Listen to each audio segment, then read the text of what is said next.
Hi, I'm Neil Bergman, and in today's podcast, I'm talking to Dr. Rory McGill, a holistic doctor, all about how he took a career change or a sidestep in his career from 20 years as a GP to now operating as a holistic doctor and taking a completely different approach with his clients. So stay tuned. Hi, I'm Neil Bergman. And I'm Hayley Bergman. Over the last 10 years, we've helped thousands of fitness professionals to get qualified, learn with simplicity, and coach clients with confidence. We're the first to say that learning and being a fit pro doesn't have to be hard work, and that with the right structure, support, and resources, you can become a confident and knowledgeable fitness professional that is dedicated to more. So how do you learn, qualify, and kickstart as a fit pro? This is the Fit Pro Sessions podcast with Parallel Coaching. One thing that we actively kind of teach and promote on our exercise referral course, so the link between a fitness professional, whether they be a personal trainer or yoga, Pilates, but linking up with the local clinical commissioning groups and actually reaching out to GPs as well, is not to rely on that contract or that strong bond, I suppose, between the fitness professional and the medical world. Actually just say, just putting feelers out there and just letting the local medical world know that you exist and that you can work safely with somebody with diabetes or low back pain or osteoporosis locally without having a contract in place, if that makes sense. Yeah, and I think, off the top of my head, you could kind of say to any of the GPs, do you want to come along and have a free session and see what it's like, Well, that's pretty much what I did for you, wasn't it, to be honest? Yeah, absolutely. It was. Which is a great segue to find out more about who is Dr. Rory McGill. With no further ado, let's go straight into that introduction, mate. Yeah. And I'll pass it over to you. Go for it. Yeah, who am I? Well, of course, I don't know. I still don't know who I am. There's somebody in there looking out through these eyes, listening with these ears. But it's not who. We're people of many parts. But actually, what you want to know about me is that I was briefly brought up in West Wales and went to school and university in Wales. Joined the Navy, came to Plymouth. Moved around a little bit, left the Navy, went back to Wales, came back to Plymouth, became a GP for reasons that we'll no doubt go into. Gave up being a GP, became a private holistic doctor. And so now, who am I? I'm Rory McGill, Plymouth Holistic Doctor. That's the name of my business. And that's my obsession, really. Tell me more, the obsession. So Plymouth's holistic doctor, what's the main obsession? What's the main route of inquiry for you? The obsession, I think it was always there even when I was a GP, is even though before I'd ever kind of done anything vaguely not mainstream, I knew some level that whatever this person came in with, my desire was to find the best thing that I could do, which would make this person better, whatever it was. I mean, if there was some good trial evidence to say that, standing on your head with garlic around your toes cured this condition, I wanted to know that. Did you ever find that bit of research? Did you ever get a patient come into your practice and you had them garlic around it? To be honest, the research has not yet been done. Fantastic. So basically, I'm identifying myself as a pragmatist. I'll do anything that works effectively. And gradually, in my general practice life, even for me, who's a bit slow, it gradually became obvious that what I was doing was often not working. And in fact, making people worse, because sometimes they would just keep on coming back. They still got the problem. And even if you manage to control their blood pressure, let's say, on their 3 different tablets, obviously the blood pressure hadn't gone away, the problem with their blood pressure. They were just controlled on these tablets. And yeah, the reason it took me so long, apart from being slow, is that, of course, you're very much programmed and brainwashed. That's what you do. It's a medical model, but it's only a model. And like you say, somebody could come in with blood pressure. You could give them a whole host of tablets and pills and potions and whatnot. Yeah. But that doesn't eliminate the real reason of why their blood pressure is high. It masks the real issue. And, you know, if you were to take away the tablets, pills and potions and standing on my head and garlic and whatnot, then their blood pressure comes back and it's rocketing back up again. Because the question that the 5-year-old would ask is, why have I got high blood pressure? You know, is it just, you know, like the lottery kind of thing? Oh, you got it, bad luck. No, it's not. There's a reason. Completely. And we always say in the classroom actually is if we can ask questions as if we're talking to a 5-year-old and break things down as if we're talking to each other in 5-year-old language, then suddenly our level of inquiry goes up because we're asking the right questions and trying to answer the right questions. Well, children are great, isn't it? That's the story of the emperor's new clothes, you know. Who was it who said, actually, I'm going to close down? It was a child, you know. They don't let us get away with stuff, you know. We say, oh, we've always done it that way. Well, why have we always done it that way? Never mind. There we go. So what would a typical day or set of clients look like for yourself as a holistic doctor? What sort of problems or day-to-day barriers are you seeing in clients or conditions that you're getting? Okay, just without any names, I'm just looking at the last few days, what people come for. Certainly high blood pressure and heart disease and anxiety and back pain and obesity and depression, existential crisis, can we call it that? Yeah. Behavioral problems in a sort of young person, 12-year-old, fear of flying, relationship issues, loads of different stuff. Really, just stuff that I might have seen as a GP, to be honest. I was just about to say, it's so varied and wide, isn't it? You know, from a 12-year-old with behavioural issues to you know, male or female with relationship issues to anxiety, stress, overweight, obesity. Literally, like it's almost as if you're still in a GP practice and you almost don't know what you're going to be faced with until they walk through the door. Yeah, but I here, unlike the general practice, I do have the advantage that I do know because I spoke first. Amazing. So I can swat up a bit. But I know my limitations. I am at heart, having 20 years of GP, I am a generalist. I'm interested in all sorts of things. And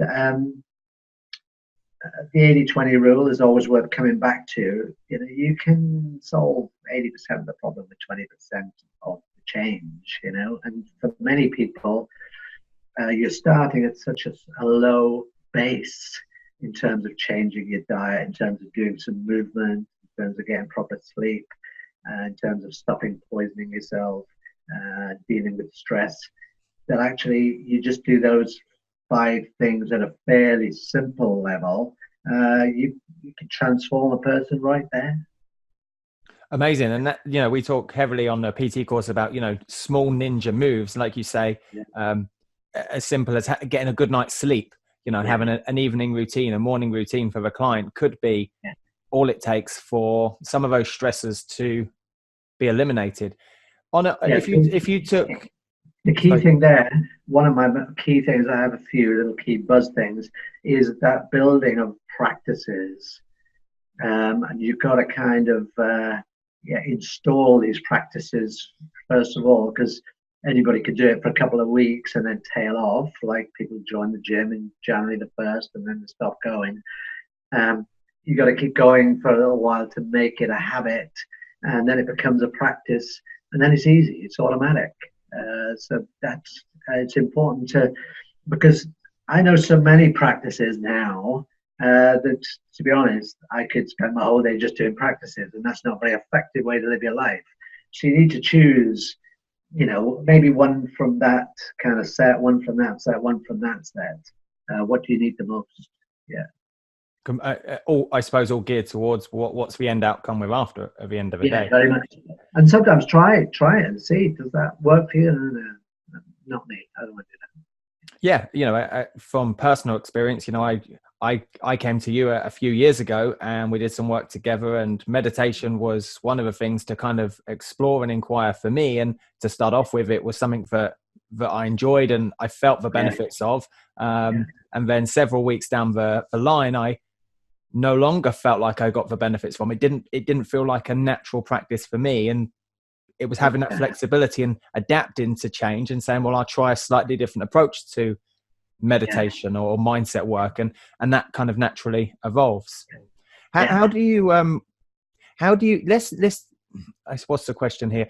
So let's say the client comes in, it could be for any condition or problem they have. How do you help install these practices? Because they're clearly, what they've been doing isn't working. They've got a set of practices that don't work for them. They've got a set of habits that are causing their current environment and situation they're in. How do you override that with a new set of practices and follow up with them to see that they adhere to it long term? Well, I guess that is a selling job, pure and simple. I'm a salesman at that point. You just dropped a mic there, Rory. that was like the best knowledge bomb. I'm a salesman. I think sorry to hijack this, but so many PTs were, just for that consideration for 1 second that I might be there on a session or I might be talking to a client about nutrition, but ultimately I'm trying to sell them the concept. Yeah, absolutely. So it consists of a couple of things, like the salesman. Let me get, I'm selling you a Hoover, a vacuum cleaner. Let's, get your current one out and have a look at it. God, it makes a smell. Doesn't do a great job. Look at this one I got here. Wow, look at that floor now. How do you feel about that? So I've got to demonstrate to you that what you're doing now has led you to this point. How does that feel? That's the other important point that the salesman does. How do you feel about that? And then I need to kind of sell you a dream. What do you imagine things could be like if they were different? Imagine a typical day. It's the miracle question. You woke up and a miracle had happened and everything was great. Just describe what that would be like. And then most importantly, how would that feel? And if you see that in the whole body language, that feels good. You think, okay, that's that job done. And you can really, you can stretch the gap there radically, can't you? From highlighting, you might have a bust up Hoover right now, but not seeing things any worse than they are right now, but really dialing into, well, what are the feelings of that right now? What does it look like? What colors would you give it? And really exploring the average day of the bust up Hoover, but not seeing it any worse than it is. And then creating that gap to say, right, if we fast forward 3, 6 or 9 months, what does the new Hoover look like? Yeah, absolutely that. Because if all you've ever seen is the old Hoover, you think, oh, actually the floor looks all right. But when you see what my Hoover does, you think, wow. And that's the other reason why, apart from the imagination, which is a great resource, of course, you also want to, if you can, get a quick win, get a quick win. Because, if the first kind of actual genuine feeling of anything different is a month down the line, you might already have lost them. They may not be coming back. Ideally, you want, within the first week, you want them to think, actually, I feel something different. Even if that's some placebo and part of the job of my salesmanship, good, we'll ride on that for a little while. That's all right. Something we've discussed in a number of podcasts so far is this kind of world of immediate gratification. And if, so many things I can I've mentioned, before on another podcast, you can dial for a pizza on the Deliveroo and you can have it within just a few minutes. It's a case of, I ask and I get, whereas, we want results in our body, in our stress, in our mindset, in our weight. We want those results overnight and very quickly. But if we don't get a result for a month, then is all this time, energy, effort and focus really worth it? Yeah. And so we do want some quick wins just to motivate people, but I do make it very clear when people come for their first appointment, this is not a quick fix thing. This is a way of life.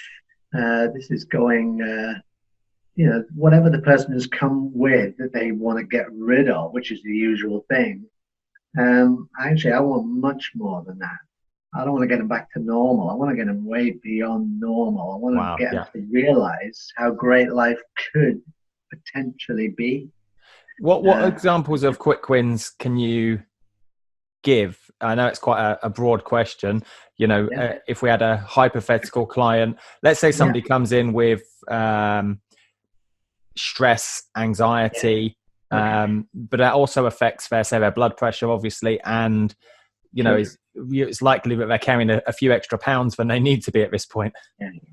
I think the easy things you can do with them is give them a demonstration of the way to physically relax your body and your nervous system, fundamentally with breathing, but secondly with progressive muscular relaxation.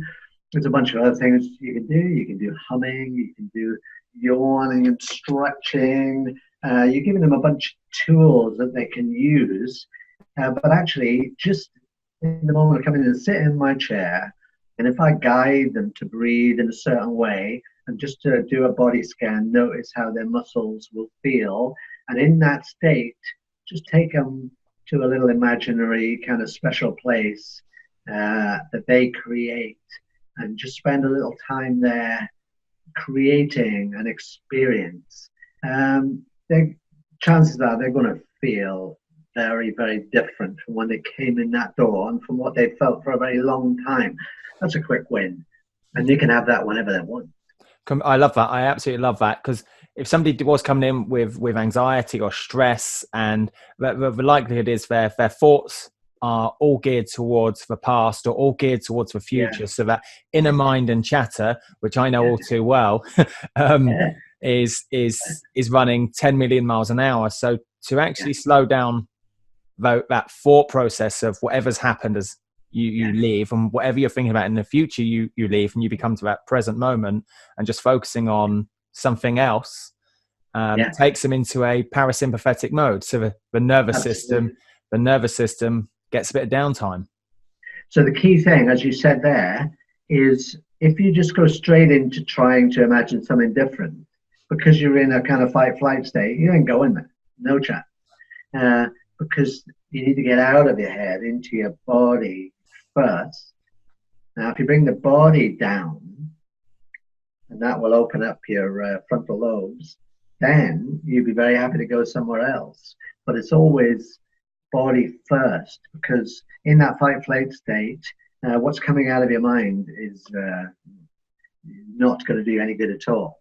Not conducive to any type of result that you need or want. So there's another thing in there that we're often sort of asking the question, is this physical or is this psychological? And of course, it's never one or the other. It's always both. Because even if I've got a good reason to be anxious, because, I'm going to go and do a bungee jump and I'm right at the top there looking down, any way you want to measure it, whether it's my heart rate or my blood pressure or my EEG or my heart rate variability, there's a whole lot of physical things going on in there. Completely. So don't tell me this is psychological. when you can measure physiologically, something is up. So what I suppose that's what came first, the chicken or the egg? Was it psychological first that caused a physiological response, or was it a physiological response that caused you to get a psychological outcome? Absolutely. And sometimes it's one, sometimes the other. Sometimes you don't need to know, because certainly physiologically is the way to go to kind of resolve it. I would say. Yeah, good. I love it. I love it. So, it sounds very much like it. A lot of your time with clients is spent talking and communicating and selling the concept of this new lifestyle, these new practices. What do you have a preferred practice approach or discipline? So, for example, obviously a personal trainer is going to be in the gym, and the main thing they deploy would be an interval, for example, on a treadmill, or they'd go into a resistance section. What do you actually do? Oh, yeah, it's a good question. And and like a lot of things nowadays, if you ask me a question, you'll get a long answer because sometimes I'm maybe a little bit too unstructured, but I'm quite unstructured. Until that person sits down there and we start talking, I have no idea what I'm going to do. So it's a little bit like the difference between you could start playing the piano and have a piano piece in front of you and play the score. And maybe 20 years later, you do what there's a pianist called Keith Jarrett. I have no idea if he's still alive or dead. I'm not even a jazz fan, but he's world famous, very much in demand. But if you go to a concert of his, he won't even have a program, because until he starts, not only does he not know what he's going to play, but what he will play, he will never have played before. He makes it up. But because he's got 20 years of knowledge, or maybe 40, 50 years of knowledge of the keys on a piano, he can do that. Now, if I tried to do that, obviously it would just be horrible noise. But for him, he can just do that because that's just extreme jazz, and it will be enjoyable for those people that like that kind of stuff. So to a certain extent, I've kind of paid my dues. I've kind of learned my basics. And so to a large extent, I can make it up as I go along, what comes up with this person. So I'll always start off by asking, what would you see as the main problem? And if it was resolved, how would that be? Because I do want people to have right from the start, on my first page, I want to know what's the end result look like. We always, often second, third, fourth appointment, we're always going back and saying, okay, how near are we getting to this thing? So there is no real set structure. So I want to hear a story from someone, and then I want to know what their future is, and then the rest of it is really teaching skills. The word doctor comes from a root, presumably in Greek or Latin, I can't remember which one it is, but it means teacher. The word doctor means teacher, really. And I do very little treating. Most of what I do is education. I teach you how to be happy and healthy. Yeah. It's quite ironic, really, isn't it? That the doctors are called doctors, and they don't do much teaching. Absolutely, and it's ironic also. This is apropos of nothing at all, but of course, somebody with a PhD or a Doctor of Divinity or something, we might say, "Oh, that's not a proper doctor then," like I am. But actually, of course, the truth is, I'm not a proper doctor. Whereas the PhD and the Doctor of Divinity is a proper doctor because they have a doctorate. Whereas most medical doctors have a bachelor's degree. We just have an honorary title of doctor. So for most of the public, they think we're the proper doctors, but actually we're not. Very interesting, smart. Yeah, so really, the first couple of sessions are really the biggest fact find of finding out who's who in the zoo and understanding, not just why you're here, what your goal, but that painting a really kind of deep, broad picture of exactly what is going on, and that allows you, I suppose, then to move on into further consultations to then deploy the relevant teaching from there. So automatically, of course, there will be some structure. It's just I don't have it written down anywhere. So with everybody, whether it's psychological or physical, if you want to use those terms, I still want to know about what they're eating and what they're poisoning themselves with, how well they're sleeping, what their relationships are like, what their work is like, what their stress is like, what their values are. So generally, I'm going to go into all these things anyway. And at some point it becomes clear, maybe, okay, that's priority. That's where we need to go most. But pretty much in everyone, there are people undoubtedly who kind of are obsessively wonderful with their diet. And actually, they often come wanting to get better at their diet. But actually, it's just everything else that's terrible. And actually, I want to get off the subject of diet because they can teach me about diet. Yeah. Yeah. So if we take, so you've got this vast experience, you've got 20 plus years as a GP and now as a holistic doctor, and you're at this position where you can kind of call upon all that experience to kind of just work with the client and have, I wouldn't say you've still got structure, but there's no kind of defined, this is how I do every session. Let's segue right back then to that time of being in the Navy. What was it that made you? And let's understand more about your backstory and how you got to that point today. What was it? Tell us a bit about your time in the Navy. Well, the reason I joined the Navy in the first place was because up until that point, I sort of had the idea that I would. I was brought up in West Wales. I went to med school in Cardiff. And my intention was always very simple: to go back, sort of homeward, West Wales somewhere, and be a GP, be very happy. But along the way, I thought came into my mind of imagining myself at the age of 50 or something and thinking, oh, crikey, I haven't been anywhere, I haven't done anything, and regretting that. So I thought, I better do something else. And my GP at the time, who a wonderful man, and I revered this man. He's a great guy, and he'd been in the Navy, and I'm sure that had a part in my thinking. My sister had also joined up. My best mate in school had joined up, and I thought, yeah, that might be nice. So lo and behold, I'd qualified, and I'd been working back in West Wales in hospitals for about 18 months, and I decided to join up for 5 years and see what it was like. But I had no idea really what it was like, and it was, yeah. Do you have a point in those 5 years that you kind of look back on as like the number one memory? Yeah, well, when you join up as a doctor, you get a choice of doing small ships for the first couple of years, small ships or submarines or Royal Marines. And I thought, well, Royal Marines, that sounds good. I had no idea what they did. I knew that they had a reputation for being fit and stuff.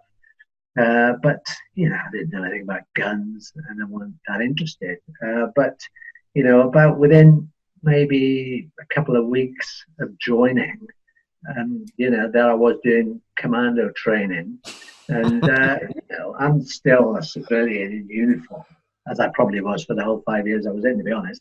But, I was pretty fit and I liked that stuff. But probably passing that training was definitely a highlight of my time in the Navy, I was saying. And also, then as a result of that, spending a couple of winter deployments in Norway in snow and doing cross-country skiing and sort of doing imaginary battles in the snow, which, looking back, the Marines are wonderful, wonderful organization, very, very professional. I met some great people, but boy, was it impractical, kind of doing this Arctic warfare stuff. And you always thought, because we were meant to be guarding the northern flank against the Russians, and you thought, crikey, I think the Russians might be really good at this. God help us to go and meet them. But no, I have huge respect for the people that I was with, although nowadays I would probably call myself a pacifist, ironically. And fortunately, during the 5 years I was in there, we weren't really fighting anybody, unusually. So I'm kind of glad about that, really. So one of the main topics, that Hayley and I deal with most days is about career change and taking that leap from one career to another, and the kind of the fear, the overwhelm, that kind of broadheading of mental health around actually, should I do this? Should I not do this? And they're kind of, I suppose, crippled, for a better word, in their own inner mind chatter. What was it like when you were coming to the end of that point in the in the Navy for you? Did you know that you were only going to do 5 years, or was it quite an easy decision to come out? Or that was very easy. I'd signed up for 5 years. I mean, I could have extended. I'm sure that would have been no problem. But the doctoring part was quite limited. Most of the people you're seeing were young, fit, healthy blokes. Yeah. And the variety, therefore, you weren't seeing old people, you weren't seeing pregnant women really in those days. You certainly weren't seeing children unless you had a particular deployment. It was limited, and I like doctoring, so it was an easy, very easy decision. So if we now fast forward then to you've left the Marines, and how long were you as a GP for? I was 20 years as a GP partner in Sabura in Plymouth, and that was great. And enjoyed it. I had great partners, great people that I worked with, the staff that we had, great patients. So how do you learn, qualify and kickstart as a Fit Pro? This is the Fit Pro Sessions podcast with Parallel Coaching. Majority. So I'm going to make the assumption then that was a tougher decision than leaving the Navy to leave being a GP, because you still had many years ahead of you as within the GP world, the medical world. Well, tell us a little bit more about that. Was it an easy decision? Was it a quick decision?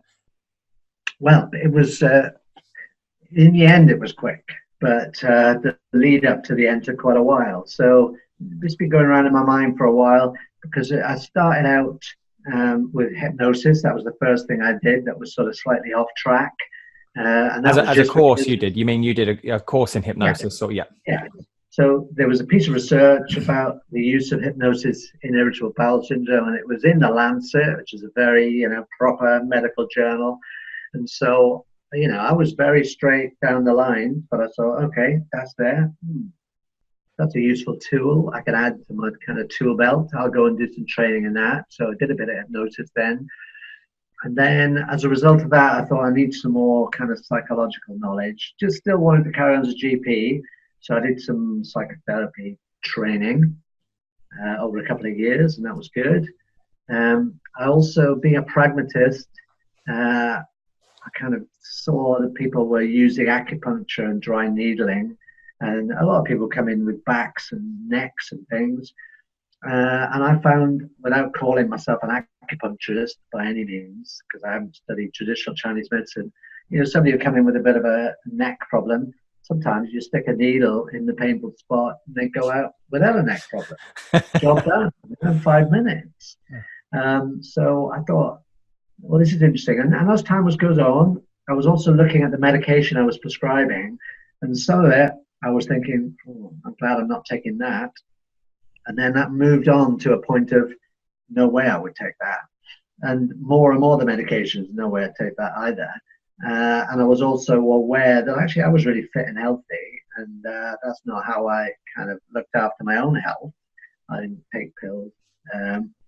So you don't have a deficiency in statins. Not at all. I would certainly never take one of those. But eventually it became, incongruent for me to be there. And then it just became a matter of money, because I was well paid as a GP, certainly by my standards. And I thought, can I afford to? Will anybody come? If I could just set up shop and then nobody comes. I didn't know anything at all about being in business. I didn't know how much to charge. I didn't know where to get patients from. So there was a whole lot. But fortunately, because the GPs have a kind of a locum system where you can just do sessions as a locum, I didn't have to jump straight into the deep end. I could wean down. And I started off with 1 day a week that I would do this Plymouth Holistic Doctor, and the rest of the week I'd be a GP partner. And then gradually, as one came down, the other went up. Yeah. And but the thing that eventually led me to quit properly was hearing my friend Bill's story, and I'd heard it before, and it was about a life-changing experience that he had. He had a near-death experience, but it led him to change his career from running a building company to being a coach and a writer. But as he was telling his story, I was hearing it as if for the first time. And as he was saying, he was going to be a writer, and he was so dyslexic he couldn't even write an envelope. And yet he was prepared to give up his business and become a writer. And I thought, now that's a risk. This isn't a risk. This is what I do. This will be easy now. Yeah. So I went home from that meeting and wrote my letter of resignation on the Saturday and gave it in on the Monday and never looked back. So there was a moment when it happened, but I'd built up to it. I think with almost all decisions in life, the actual decision is made in a heartbeat. A click of the fingers. But the actual lead up to that, like you say, could take several weeks, several months. And of course, we're repeating that with our patients and clients. In that, what we're often wanting for them is to make a decision. Yes. Because again, the derivation of the word means something like to cut off. So once you make a decision, you've talked about this before, you use that term, burning your boats. Once I make a decision, I'm doing that, because if I'm not, then I didn't make a decision. Mm-hmm. And when somebody in here in your room makes a decision, that's a big moment. Completely. And something we talk about in order to help kind of tip somebody over that point of making a decision is just using a simple Likert scale of 1 to 10 and kind of saying, how important would this be out of 1 to 10, 10 being really important? How willing am I to take action, and how committed am I to taking that action? And from my experience, as soon as somebody scores 7 in all 3 of those or above, the decision's easy to make. Yeah. But because they've discovered that they're not living according to their values, really. Mm-hmm. And that's a big surprise when that happens.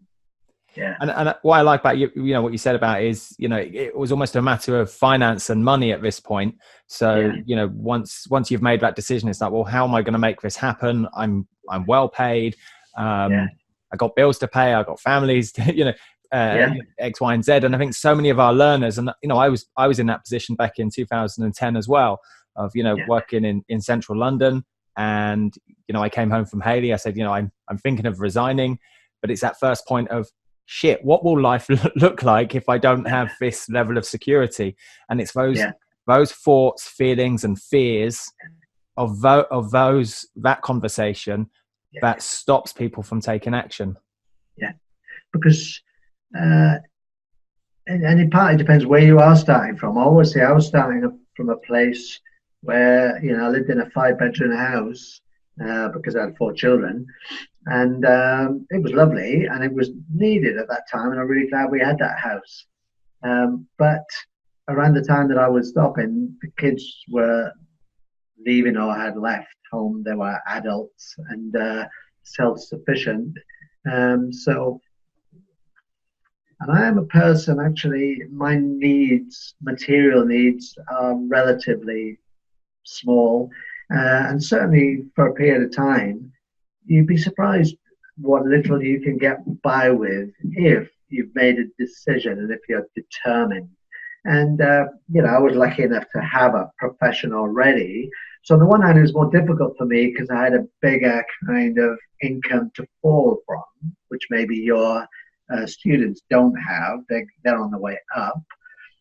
But on the other hand, that's a benefit for me. For them, sometimes, I've lived in some dives. Sometimes you've got to live a bit rough, and you've got to kind of scrimp and save for a period of time. But so it's kind of what you're willing to do a delivery round or something to support yourself.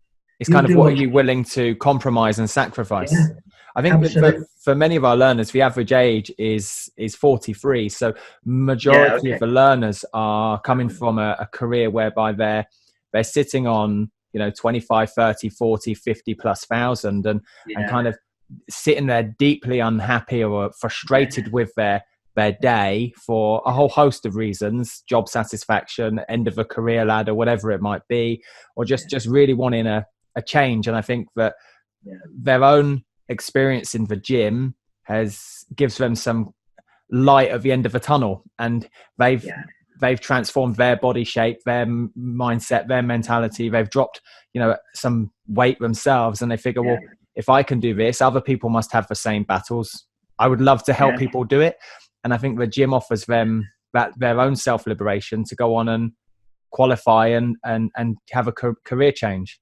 But I'm sure you've come across this before. There's a sort of, I think it's probably an Eastern idea that all actions are motivated either by love or by fear. We're either going towards something or we're going by fear. So often for the people you're talking about, and for me to a certain extent, fear would keep me there. Fear of not enough money would keep me there.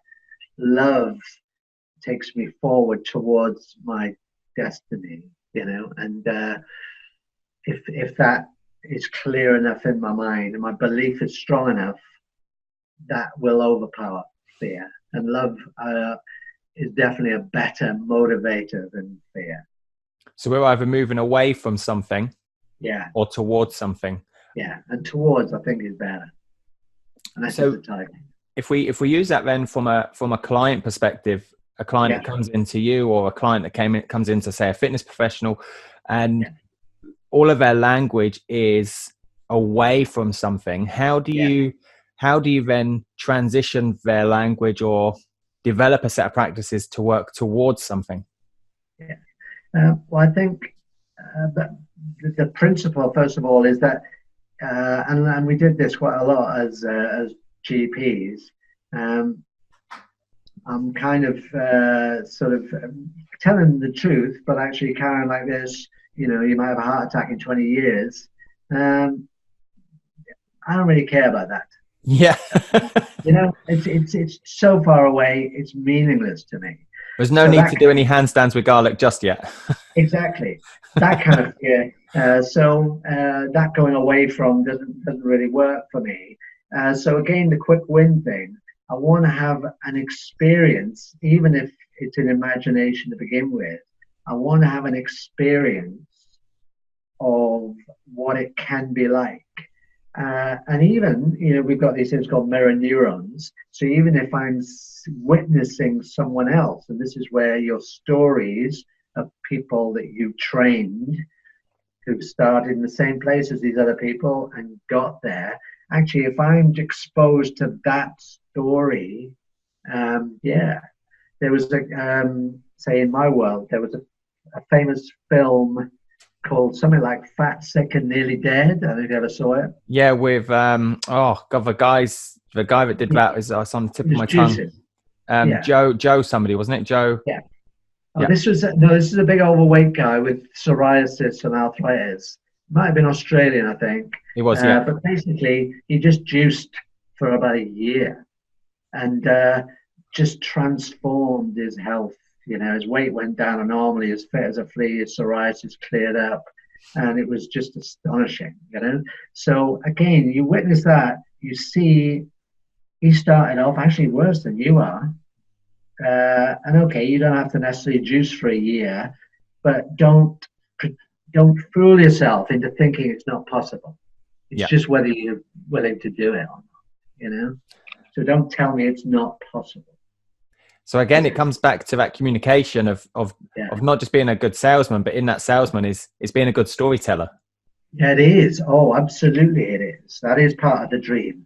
And also you've got to feel that I believe it, for one thing. Yeah. And then I'm with you in it, and I'm going to walk alongside you for part of this. You won't have to do this alone. It's like my friend Richard Moat, who did some training with, he used this idea of the rope bridge across the chasm.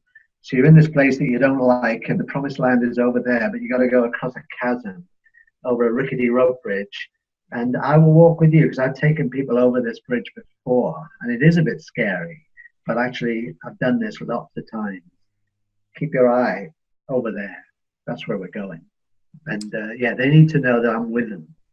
And of course, for every story, there's an epiphany. There's something to take from that, and whether the client gets the epiphany from that story in that session, or they might be driving home from that session, or it might be several days or weeks down the line, they go, that's what was meant by that. story. And that's when the change or the decisions start to speed up. Yeah. But the other thing, just why it's only because in my head, is the mindfulness. Mindfulness comes up everywhere, and the idea, which you're familiar with, of course, of chi or ki, life force energy. Many people have never had the experience of actually feeling their life force energy, but you can nearly always have an experience of just feeling. I can feel it right now, a kind of vibration, a resonance. And how would you like that to be kind of? And again, you can use metaphors of, at the moment it might be like a little pilot light, but we want to kind of gas that up. We're telling them more stories now, which are true, about the fact that you can wake up in the morning with energy and just looking forward.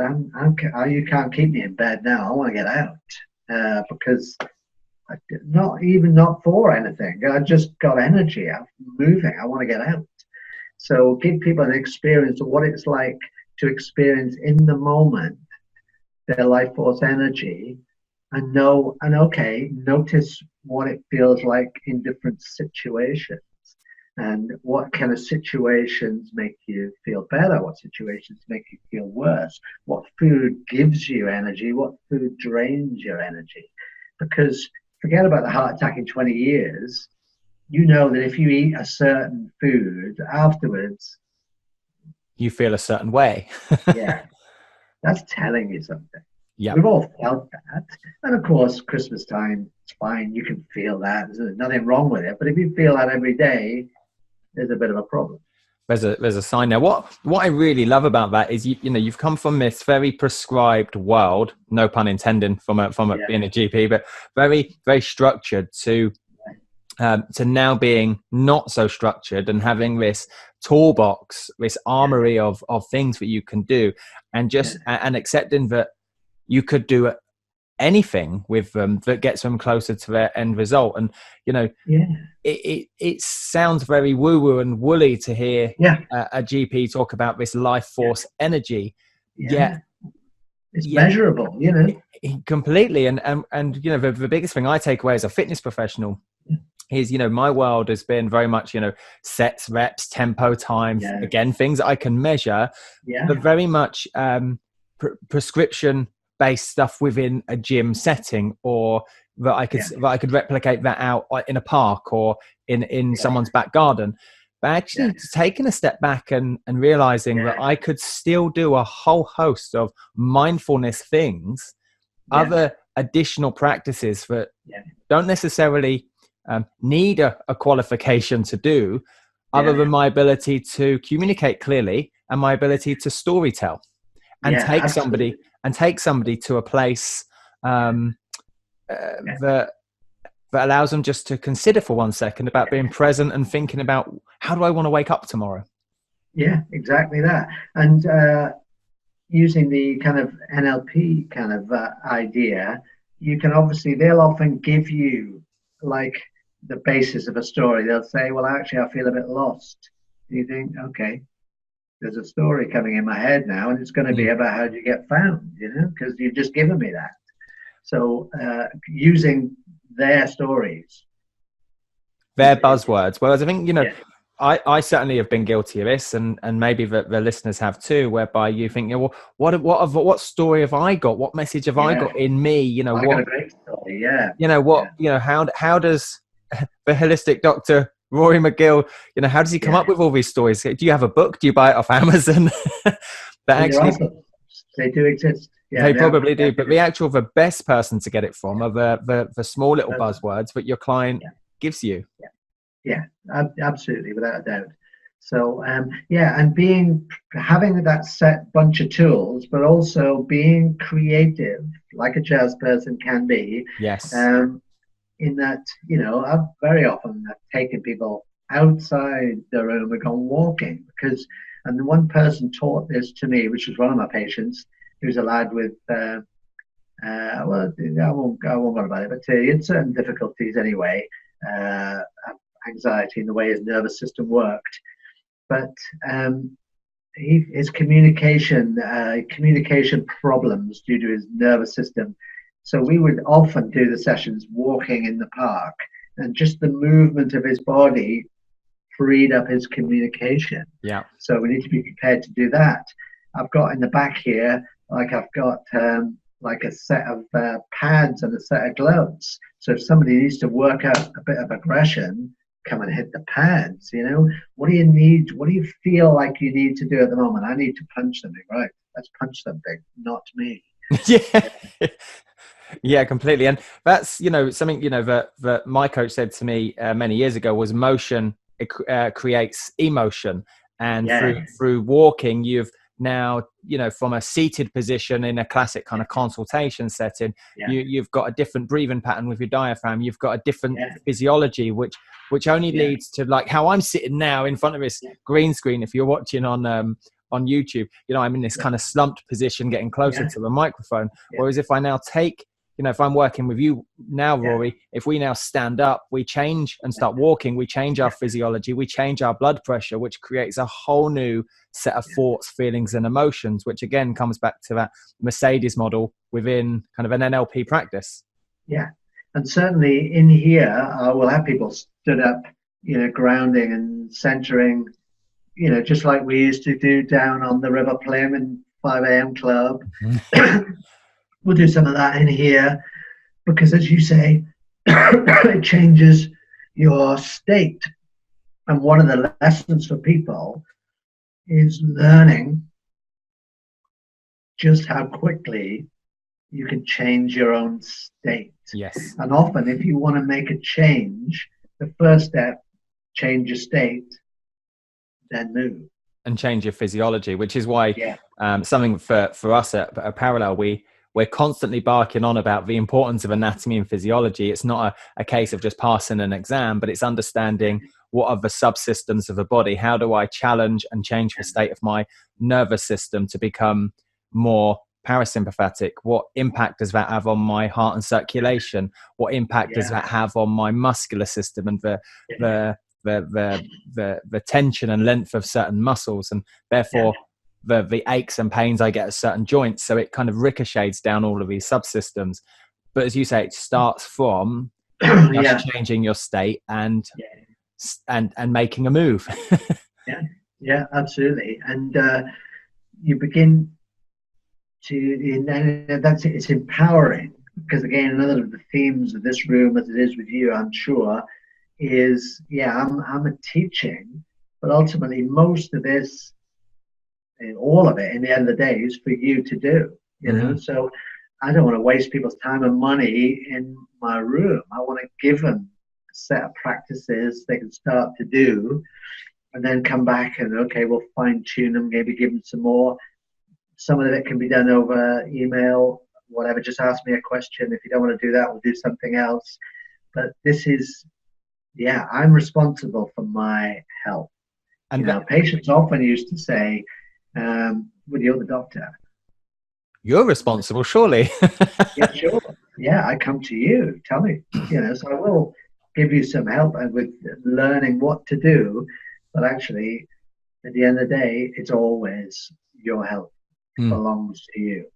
And there's another example of an immediate quick win and getting that immediate kind of gratification of taking a client in a consultation or seated and changing their, teaching them to understand and value that changing their state is going to benefit them regardless of what problem or condition they're trying to tackle or what goal they're trying to go towards. Yeah, because you're absolutely right. Because if I get into, as you say, a parasympathetic state, that's a healing state. Whatever's wrong with you, because it modulates your immune system, brings your blood pressure down, and the message that your brain is getting is it's safe now. Therefore, I can switch on to the healing system. If the message I'm getting is fight, flight, it's alert, it would be inappropriate for my body to be wasting energy on healing when I should be kind of on guard. Yeah, so absolutely. Completely. And you were actually one of the the first people to teach me that. Even though I was very aware of it and knew it, I didn't, I'll be honest, really open. I didn't do what I knew I should be doing. And, I first met you back in 2015, in a very overwhelmed, stressed, anxious state. And, and I know a number of listeners know a lot about our backstory, but you were certainly the first person I'd sat down with on a one-to-one level outside of other coaches, whereby suddenly it was all making sense. Good. Yeah, I think we were just fortunate that we definitely clicked quite quickly. And even though we're very different in age and very different in many ways, we share something that allowed that connection to be made. And you have to have that, of course. And I think that leads on really nicely to that, again, the fitness professional being really vulnerable and stepping outside of, regardless of my own problems I had, but being vulnerable as a fitness professional and thinking, who else can I link up with? Who else can I help?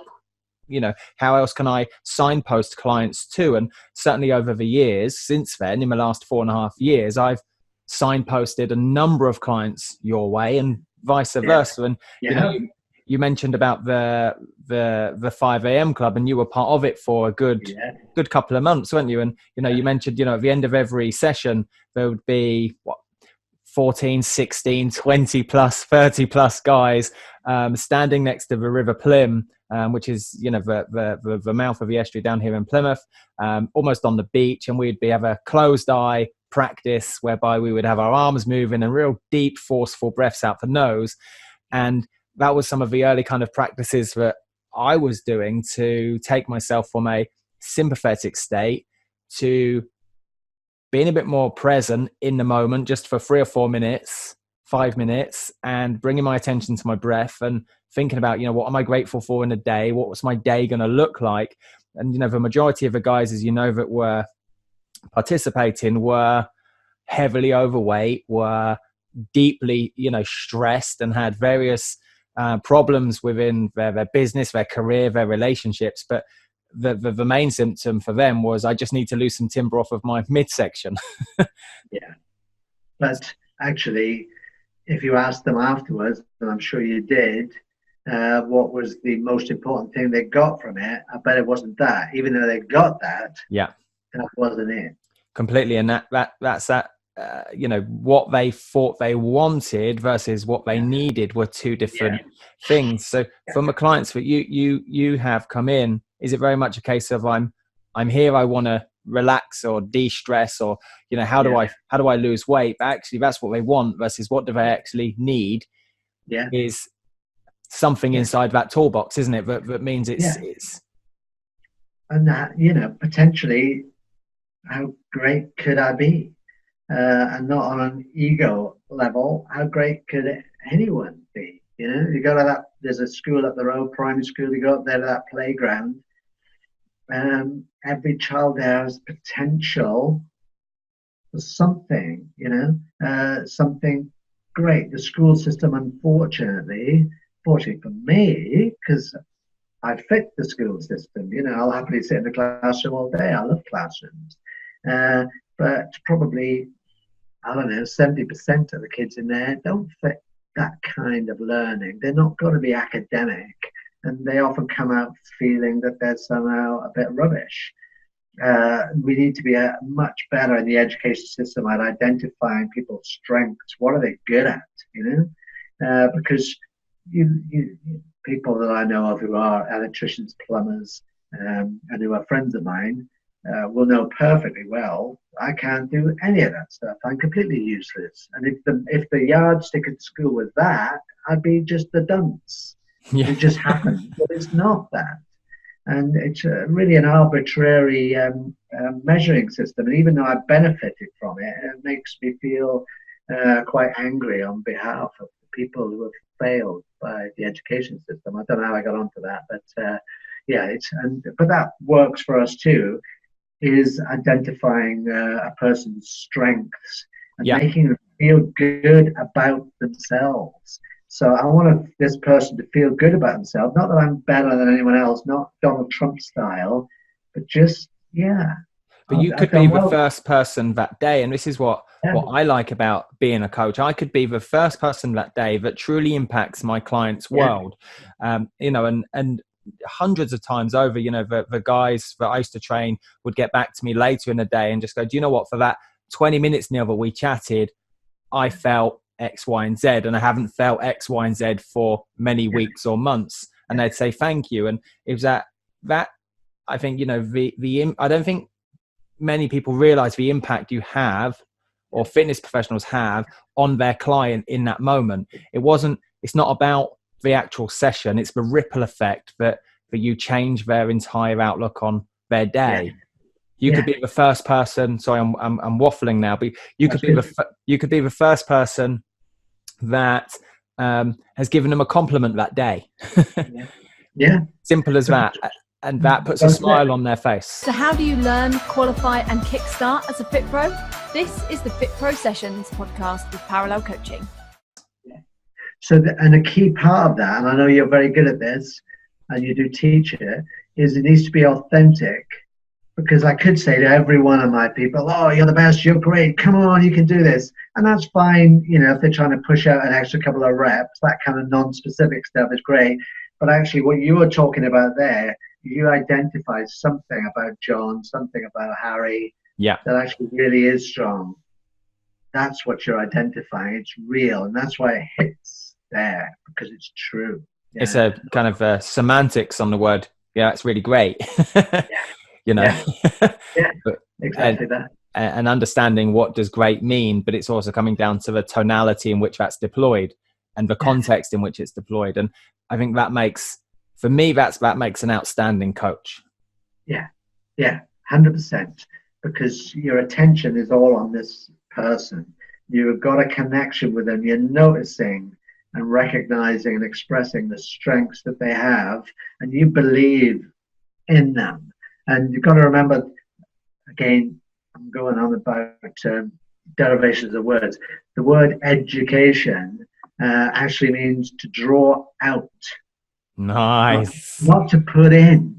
And that's the mistake we make in the school system. Again, we're putting in, but we need to get John and draw out what he's got, you know? You ultimately have the answers. We all know what to do. We all know how to operate in life. We just don't do what we know. So again, it comes back to communication of the right question and asking a different set of questions to draw out and educate.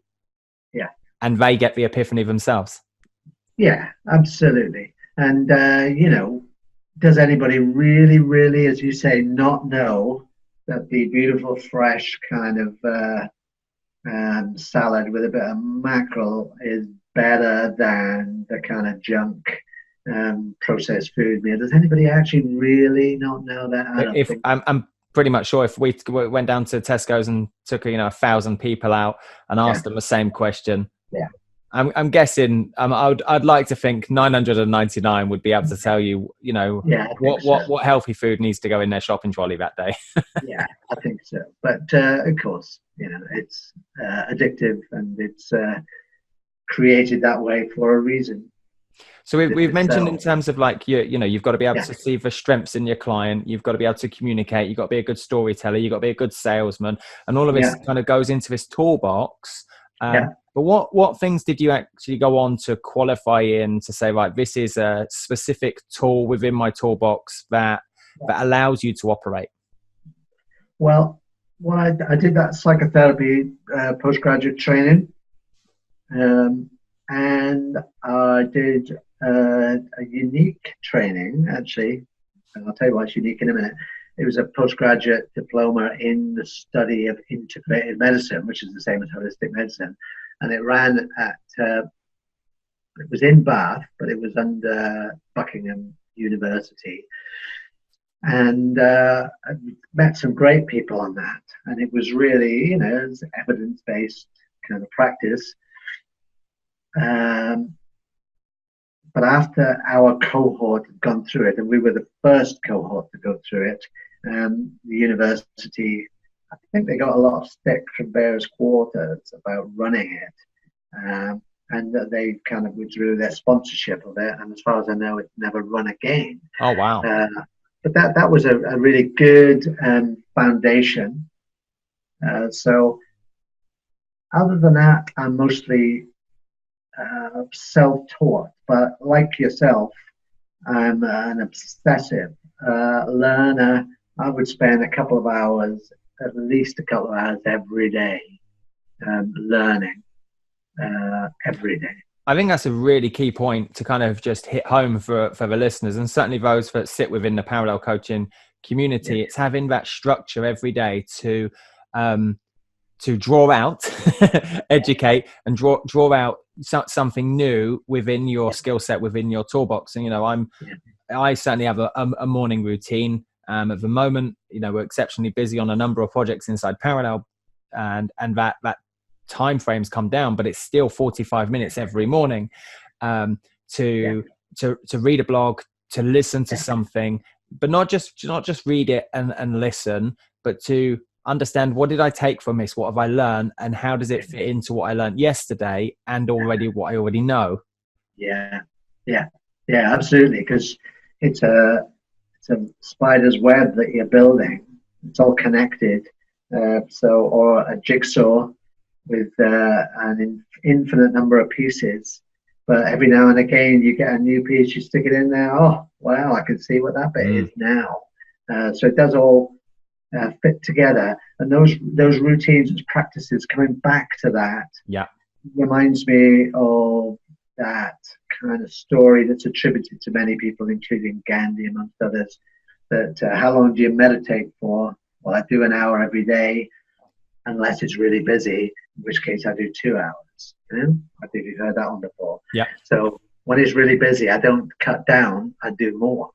So when I do a practice, if something's busy, I don't say, well, the practice goes. Actually, the practice is part of my foundation. Yeah, completely. And that's what we see a lot of people do, certainly from a revision perspective. I'm going to call the listeners out here and say, life's really busy this week and they don't revise. And actually that's when you should make revision, or whatever it is you're studying, even more strict inside your routine, because that's when these practices and habits are formed. It's easy to do it when life's easy. And of course, I know that for me, at this phase of my life, it's very easy because kids have all gone. There's me a lot of the time. But there's one. I'm sure you've seen it. But if anybody ever complains they don't have the time, if they ever have a look at The Pursuit of Happiness with Will Smith. Yes. Have you ever seen that film? Oh, it's amazing, right? It's amazing. There's a good example of a bloke with no time, and yet somehow it gets it done. For me, it's never a case of I don't have time to learn every day, or to build upon these practices or rituals. It's more a case of the priority and value I give them over something else. Yeah. What am I doing with that time? And of course, if it's Facebook, then maybe that could go. Maybe. How do I need to look through that whole feed? So if you took your what are you learning about at the moment? If you took a kind of an overview of the last few weeks, is there a trend or something that you're inquisitive about? Or well, I'm learning about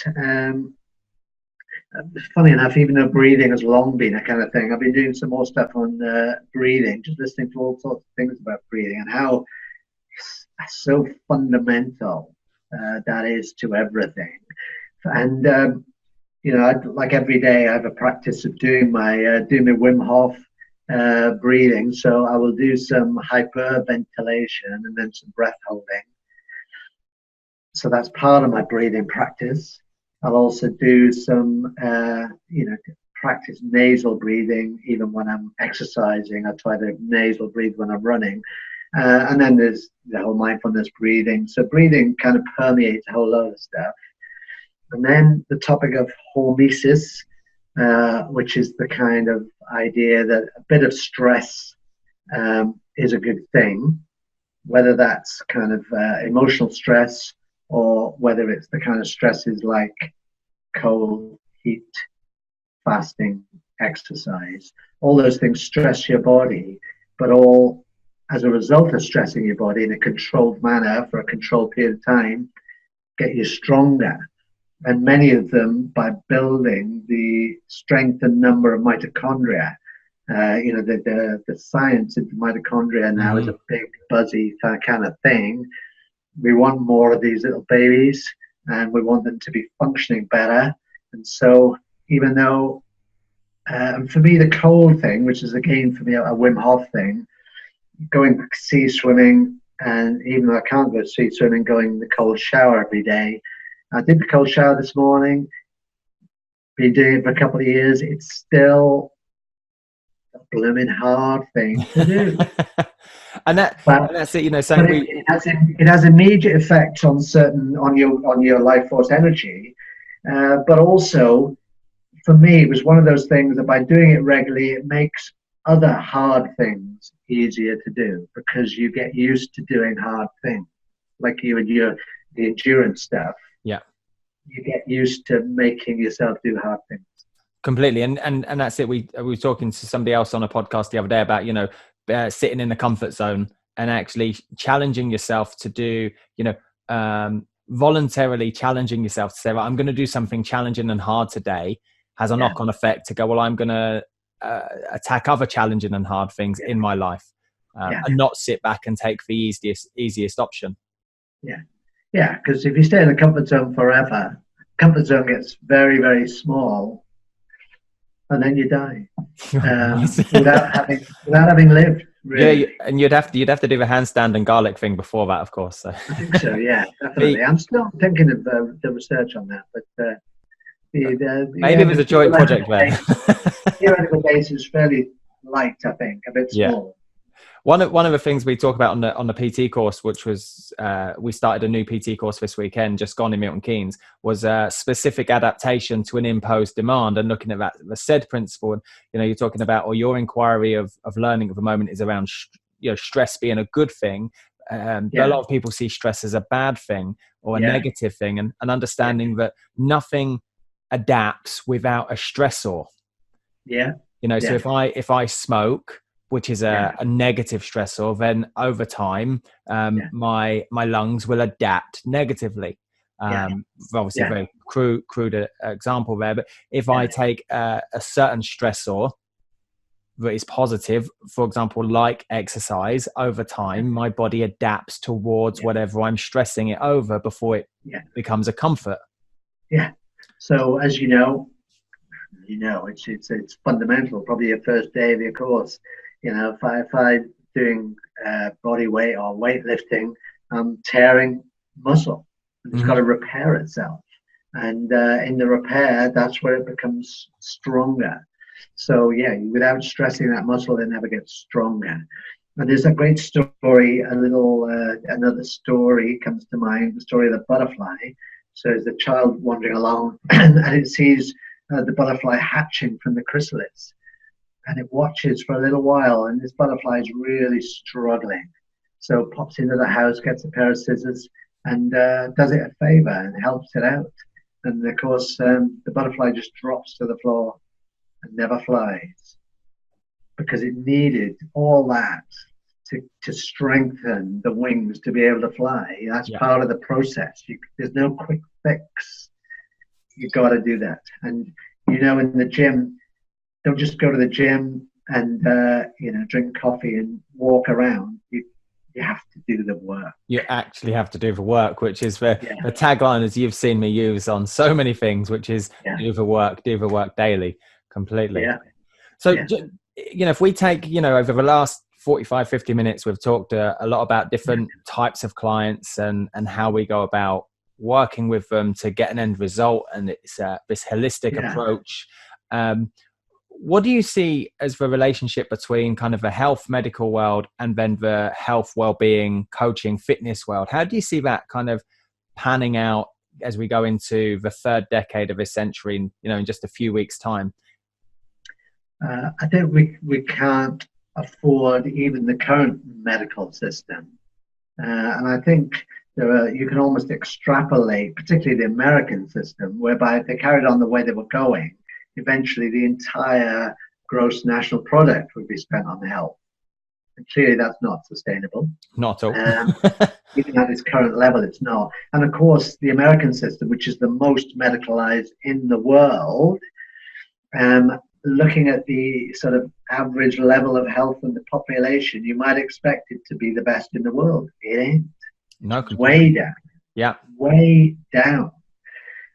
So we've sort of been sold a pup, you know, and you know, it's too easy to go on about the evil pharmaceutical industry, but nevertheless I will, because it's true. The corporation's job is to make money. That's the job of a corporation, whether they're making burgers or whether they're making pills. But it's easy, right? As a, you know, certainly as a personal trainer, health, well-being coach, whatever, to point blame at that, but it doesn't do anything about it, does it? But what are we going to do about it? And one, as I mentioned at the start, and this potentially, it might, I don't know if it will, but it might give a way in to some of your people. This thing that I mentioned near the start, the British Society of Lifestyle Medicine, which is a bunch of doctors, I think potentially there may be a way of cross-fertilization there, because the people who join that, if you're a GP or a consultant, you join the British Society of Lifestyle Medicine, you're already on the page. You're yes, completely. And so because your job is as a GP, you know, you're not going to retrain as a personal trainer. You are going to need a whole bunch of personal trainers. Yeah. There's no question. And I don't know what's happening in, as I say, although I'm a member, I'm not active in that society, so I don't know what's happening. And it is a relatively young society. But I would say for people, you know, get in and start making connections with them. Because it sounds like, you know, from the little I know about it, it's that ability to really easily signpost within a society and say, well, you know, I am a GP, but I'm not a personal trainer. Who do we have? And know, like, and trust as a personal trainer. Oh, look. Because as you know, of course, to be a small business person, to be a self-employed person, the way I get successful is by being able to solve your problem.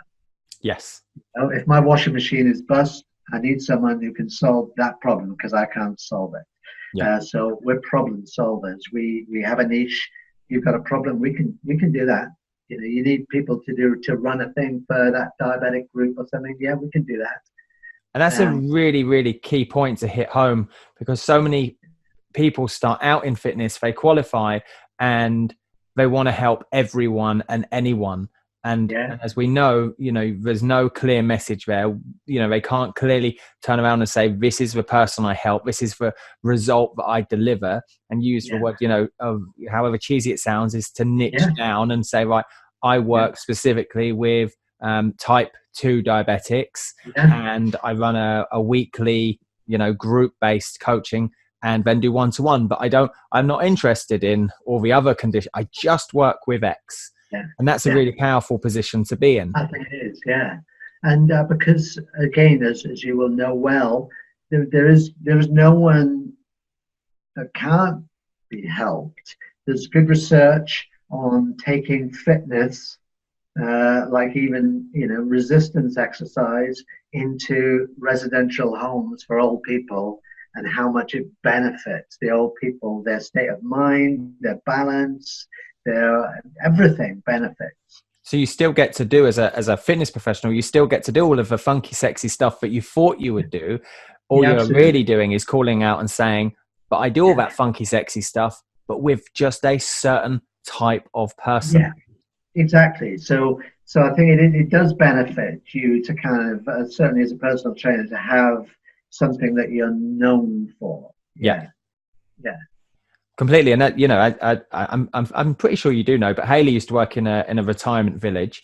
But prior to that, you know, where she set up an exercise referral scheme in Milton Keynes, and it was phenomenal. It was absolutely crazy. She had a whole host of different conditions, but ultimately her specialist was exercise referral. But before that, she used to do chair-based exercise within down here in Plymouth, actually, in South Devon, and travel all over the South Devon, you know, Callington, Oakhampton, Truro, Red, all over, just in retirement homes and doing chair-based exercise. And she was known for... I didn't know that. Did you know? Yeah. So it's actually in episode 2 where Hayley goes in and talks all about what she's done and where she's come from on the podcast. But she was known for working with older populations, 60, 65 plus, to get them more active. And it was a no-brainer for other retirement villages or retirement homes to sign her up, because look at what she does and the results she gets, because she works with a specific type of client. Because, and that is so important, because it's a meme in our society. If we think of aging, we think of slowing down, bending over, stopping. And I think straight away, there's a famous bloke called Robert Marchand. It's a good example. He's a bloke who was the world record holder for centenarians at the 1 hour bike record, for instance. And when he was 105, he beat the record that he set when he was 103. So he's going faster at 105. I love that story.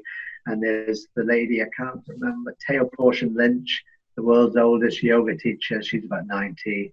And, she can just balance on her hands and stuff that people can't do when they're 20, And so if I think of aging now, I sort of trained myself. That's who I think of, comes into my head straight away. And I think, okay, that's my goal.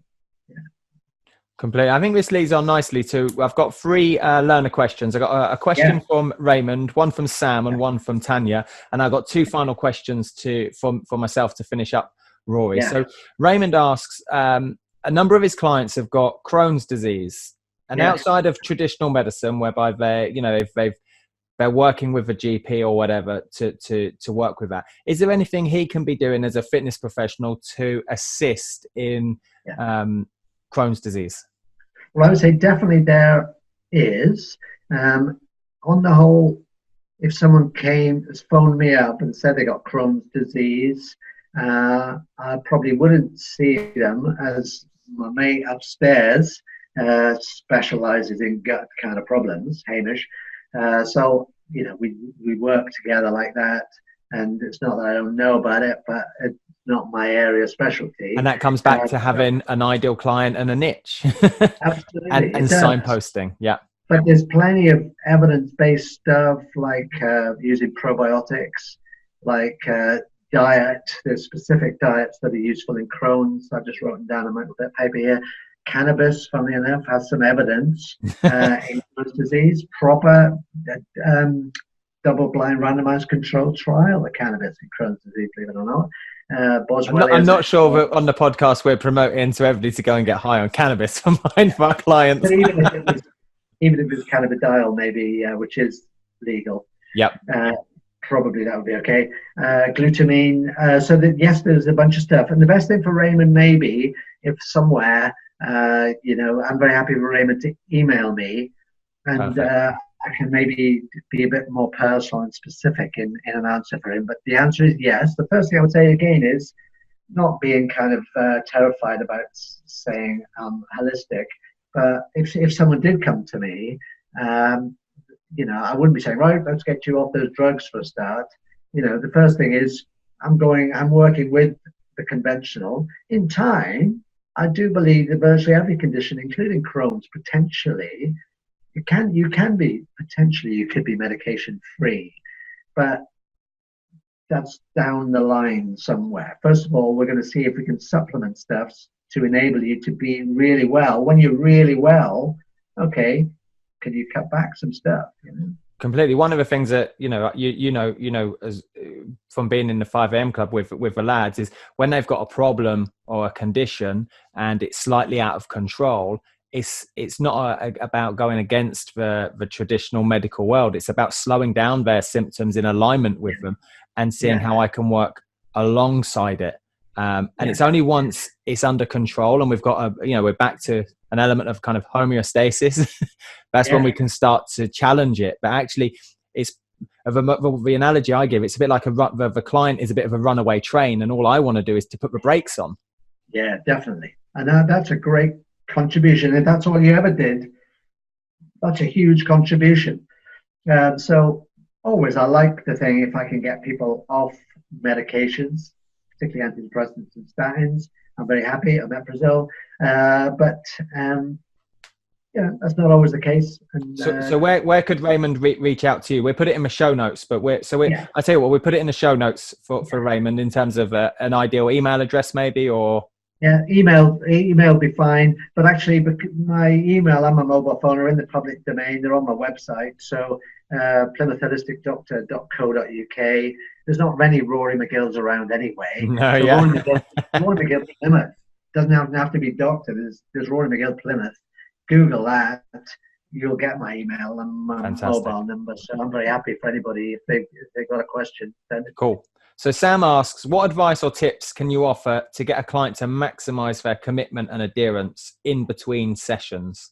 I know we've covered this a little bit. Yeah. She sees most of her clients 1 hour a week. Yeah. I think we probably have covered it quite a bit earlier on. But the two big things, I suppose, are get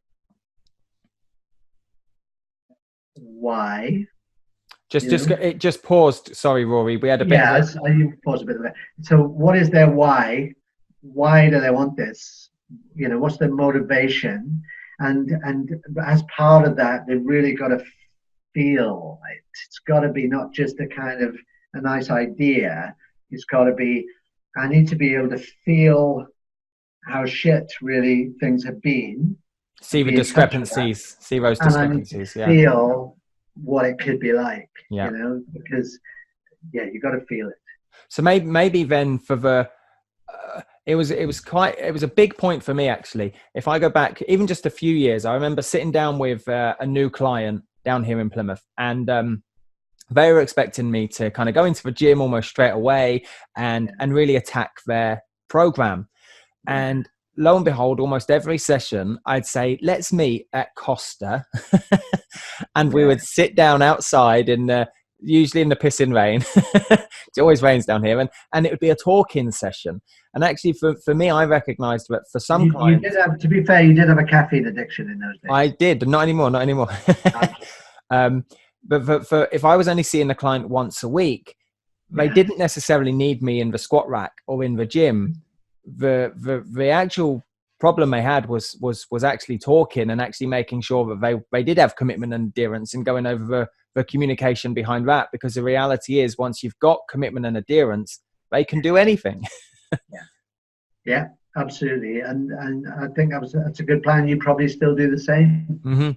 So final question from Tanya. As a GP, did you ever refer clients to a FitPro as she wants to build up local links around mental health? I think that's kind of the big topic. It's certainly a more widespread topic around mental health. But did you ever? How do you see it panning out? I suppose as well. Actually, there was a couple of things, and the variations of what we talked about. Number one was there were referral programs like the one Haley did. You had referral programs where a person could go to the local gym and get some tokens, get it cheap and subsidized by the health service. So those existed, and I guess they probably still exist. But the other way was that the personal thing. There were people that I knew from my own experience of being out in the world training and being involved in various sports activities that I would refer people to. So if you've got a GP who's already maybe a sporting type, then it's relatively straightforward. Usually you can get to them that way. But some GPs, just not interested in. So the other question is where do GPs hang out? Where do they go to network meetings? Where does Dr. Rory McGill go for a network meeting and try my hardest to get in on that network meeting to start off with, have a handshake, introduce and build up some trust and some know, like and trust, so that over time they start to refer out.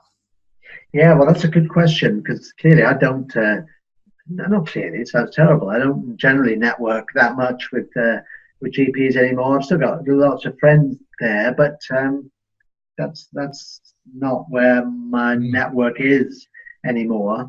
I think they will network at educational events that have been organised, like locally, that might be at Derriford Hospital, might also be at the Nuffield Hospital. I think because the Nuffield sort of almost has a gym kind of thing attached to it, that might be a bit of a closed thing, difficult to get into. I think the message there is you've probably going the fitness professional here, Tanya's going to have to step outside of her comfort zone and go to an event which is probably well outside the comfort zone, well outside the fitness industry, and start to build connections and get to know this other world which exists. Actually, thinking about it, in Derriford Hospital, I went to an event a couple of months ago. As part on the Derriford Hospital site, there is what used to be known as Derriford Health and Leisure Club. It's called something else now, but it's the place where they have squash court and they've got a gym and they've got a big sports hall. So it's generally for the staff, and there's a bar and there's social events and stuff. But in the sports hall, they had a big event where people from all sorts of health-related kind of companies were represented, and probably, you had to pay a small fee and you could go and have a stall there. So it seems very likely that those kind of events do occur around the country. So you've got to go to your local general hospital, probably see, have they got an attached kind of club of some sort? Do they run events? Would they like to run events? If they don't run any, don't be downhearted. Think, oh, good, they don't run events. Let's run an event. Yeah, completely. Yeah. Cool. So I got two final questions, and I ask everybody the same two questions to wrap up the Fit Pro session for today. So I know we could talk forever, and I want to kind of just say, right, based on life to date, Rory, all your experiences from going through med school, going in the Navy, doing your commando training through to 20 years as a GP, now as a holistic doctor, what 3 things, tips or advice would you give someone wanting to start out in coaching and or fitness? Walk the walk. So Nice. If you're going to be a fitness professional, you better be fit. Do it. You don't have to be an Olympic champion, but you've got to be doing it, I think. Which leads to passion, doesn't it? Yeah, absolutely. I think secondly would be probably get a mentor if you can.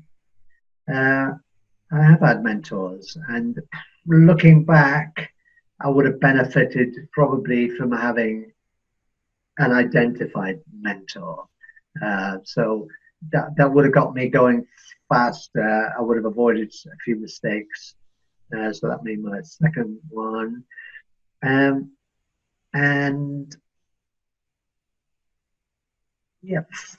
find out what your why is. What's my drive here? Yeah. What's going to get me doing it when it's tough? What's going to get me out of bed in the morning? What's going to get me going to that health club and asking, do you run sessions? So exactly what we would ask of the client on session 1. Why are you here? What do you want? Yeah. And why don't you do what you do? It's actually going, well, I practice what my preach is, number 1. Number 2 is fundamental. Number 3 is almost practice what I preach again. And actually, very much so.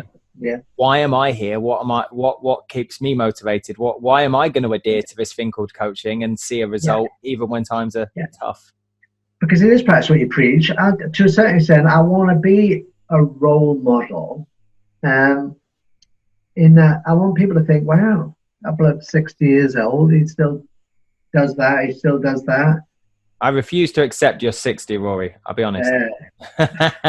So final question. And I want to acknowledge your time today, but also your time, energy, and effort that you've brought to the world so far as well. From that thirst for learning, right from day dot of I want to go into med school, and you've kept that same theme running of that tenacious approach of I just want to help people. I want to inquire into understanding why do people do the things they do, and I just want to help them get a result. And if you don't know why they're not getting the result, you've got this thirst for learning to kind of deep dive into it and understand why. So based on your wisdom and everything to date, what's your definition of an outstanding coach? Neil Bergman, easy.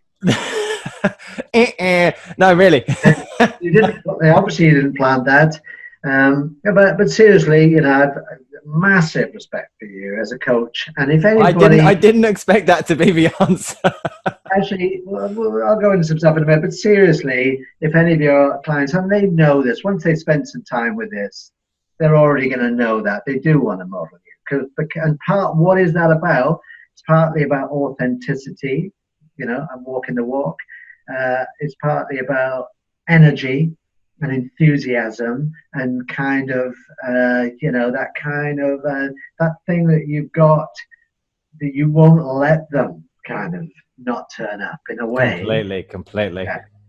Knowledge, and you've got to have the training and the knowledge, and you've got to have a thirst for learning, and you've also got to have some human kind of emotional intelligence, care, and communication skills, and it's just got to be almost running through you like a stick of rock, you know, that this amazing. Is Oh, thank you very much, sir. Thank you very much. Rory, I want to thank you one last time for your time today. We'll put all of your contact details in my show notes below, and it's been an absolute pleasure to have you on Fit Pro Sessions. Yeah, thank you so much for inviting me. I've really enjoyed it, and yeah, we will catch up. Cool, nice one. Take care, boss. Hi, I'm Neil Bergman. And I'm Hayley Bergman. Over the last 10 years, we've helped thousands of fitness professionals to get qualified, learn with simplicity, and coach clients with confidence. We're the first to say that learning and being a Fit Pro doesn't have to be hard work, and that with the right structure, support, and resources, you can become a confident and knowledgeable fitness professional that is dedicated to more. So how do you learn, qualify, and kickstart as a Fit Pro? This is the Fit Pro Sessions podcast with Parallel Coaching.